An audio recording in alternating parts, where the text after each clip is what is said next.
Iran anyway in that 1988 he had war. already done that.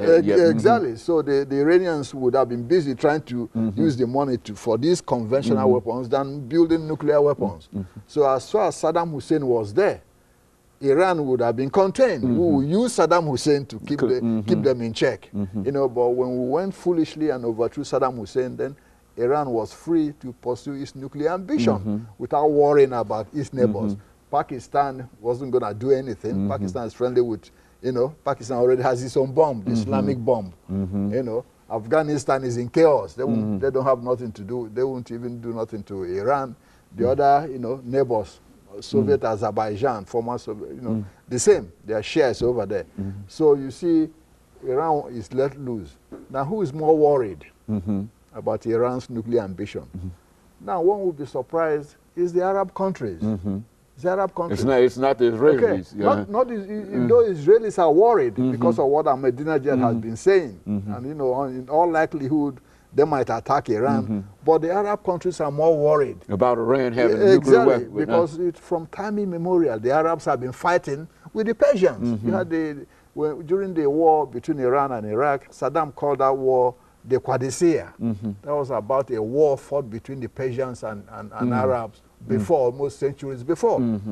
So countries like Egypt, Jordan, Saudi Arabia, Kuwait, Bahrain, you know, Oman, all of them are worried about Iran having the nuclear weapon because you know the Iranians might use it as an intimidating this thing against the Arab countries. Wouldn't this be a good Arab core to use for the West to use in terms of trying to work with these individuals, to individual countries, to keep Iran from moving farther toward a nuclear weapon? Would that be a good method of trying to check Iran now? Well, yes, but then those Arab countries don't have the wherewithal militarily on their own, you know.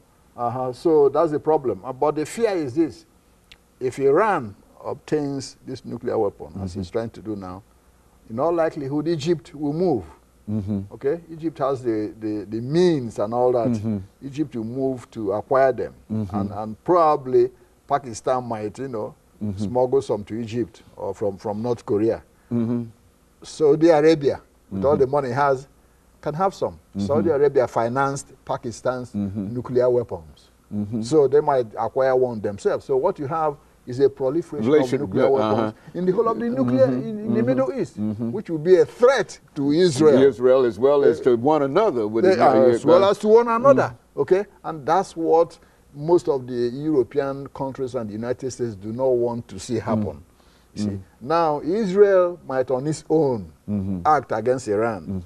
Now, we don't have good intelligence on the ground in Iran, but the Israelis do. Because during the Shah's regime, Israel had an embassy in Tehran, and the Shah was on good terms with the Israelis. The Israeli secret police, the Mossad, and the Iranian secret police, the Savak, had good relationship. They cooperated with each other, exchanged information to keep an eye on the Arab countries, okay? Because Israel was in conflict with the Arab countries. And the Iranians at the same time are not in good terms with most of the Arab countries either. So the Savak and Mossad were cooperating. So when the Shah was overthrown, some of those Mossad agents were still in Iran. We've got 2 minutes. So they know what's happening. We've got 2 minutes, Dr. Madu. What should be our policy now? I mean, what can we do? I mean, as a policy, the Western countries. Well, A will be sanctions. But, you know, as experience has shown, sanctions don't do much but punish the regular, ordinary person on the street. You know, the big shots will eat well, and they can smuggle what they want continuously. We want we're asking the Russians and the Chinese to assist because, you know, in putting strong sanctions and stopping the supply of some nuclear materials to Iran. But then you have the economic factor. China wants all that oil and gas from Iran to develop its economy. The Russians are selling whatever they can to boost the economy to Iran at the same time. So in order to get this accomplished, those two countries have to cooperate with us. China and Russia. Otherwise, you know, there's no way we can stop it unless the Israelis go in there and bomb those facilities like they did in Iraq, which might be difficult, but they have the capacity and capability of doing that.